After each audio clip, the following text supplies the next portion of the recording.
Hello guys, good morning. আজকে হলো 2 তারিখ আর আজকে আমার স্নুইর জন্মদিন। তো সে সকাল সকাল আমরা কেকটা কেটে নিচ্ছিলাম স্নুই আর ফনিকে দুজনকে রেডি করে। স্নুইর জন্য যেমন দুজনকে একসঙ্গে রেডি করে তো আমরা সবাই মিলে এখানে কেক কেটে নিচ্ছিলাম। বাবা ওকে এখানে অল্প সামান্য, এটা ঘরে বানানোই কেক, তো সামান্য একটুখানি তাও খাইয়ে দিচ্ছিল, যেহেতু খুব একটা বেশি উচিত না। সামান্য একটুখানি একটা কেকের টুকরো খাইয়েছিল, তারপরে মাও অল্প একটুখানি কেকের টুকরো নিয়ে স্নুইকে খাইয়ে দিল। তারপর আমি ঠাকুরদার ভিডিওটা আমি আর করিনি, তো দিয়ে তারপরে এখানে তারপর স্নুই বসে বসে দেখছিল, যে স্নুইয়ের পরে দুজনে বসে দেখছিল যে কখন প্রসাদ নামাবে, কখন প্রসাদ দেবো।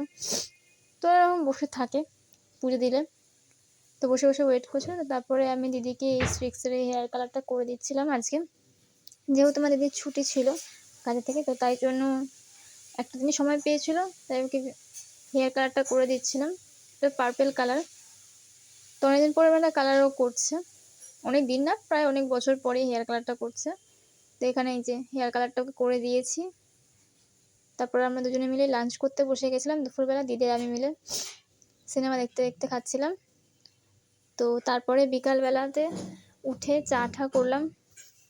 চা করে দিদির জন্য লিকার চা করেছি, লিকার ছাড়া খায় না, তো দিদির জন্য প্লেন চিনি ছাড়া লিকার চা করে আমরা সবার জন্য চা করে তারপরে চা খেয়ে বিকালবেলা দিদির আমি রেডি হয়ে বেরিয়ে গেছিলাম হচ্ছে একটুখানি একটা কাজেও, আর গড়িয়াহাটেও গেছিলাম একটু আমরা ঘুরে। তারপরে সেখান থেকে আমরা বাড়িতে এসে, ঠান্ডাও প্রচুর ছিল, বাড়িতে এসে ফ্রেশ হয়ে ডিনার করে তারপর স্নুই আর ফোনের সঙ্গে এখানে একটু খেলছিলাম। তো আজকের ব্লগটা এই পর্যন্তই। কেমন লাগলো কমেন্টে জানিও।